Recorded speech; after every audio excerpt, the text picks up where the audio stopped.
គ្រាន់តែបងប្អូនឃើញផ្កានេះក៏ដឹងថានៅហាងឌីដែរមែនទេបងប្អូនចាថ្ងៃហ្នឹងខ្ញុំមកផ្សារហើយឃើញហាងឌីលក់គ្រឿងទេសមួយហ្នឹងខ្ញុំក៏ឆ្លៀតចូលមកបន្តិចទៅខ្ញុំសម្រាប់ខ្ញុំផ្ទាល់គឺខ្ញុំស្រឡាញ់មែនតែនប្រពៃណីវប្បធម៌ឥណ្ឌាដូចជាសម្លៀកបំពាក់គ្រឿងអលង្ការ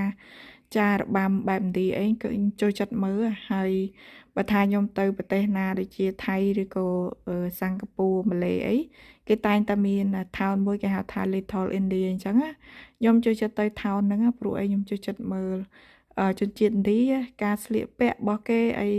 វារឹងប្លែកពីយើងឆ្ងាយអញ្ចឹងណាប៉ុន្តែដោយឡែកសម្រាប់ចំណីអាហារឥណ្ឌាវិញគឺខ្ញុំដូចអត់សូវចូលចិត្តទេបងប្អូនហើយខ្ញុំក៏អត់សូវចូលចិត្តទៅភោជនីយដ្ឋានឥណ្ឌាដែរខ្ញុំទៅពីរបីដងជាមួយស្វាមីខ្ញុំដែរព្រោះដោយសារស្វាមីខ្ញុំក៏ចូលចិត្តម្ហូបឥណ្ឌាចាហើយថ្ងៃនេះខ្ញុំដើរមកក៏ទិញបានសាប៊ូ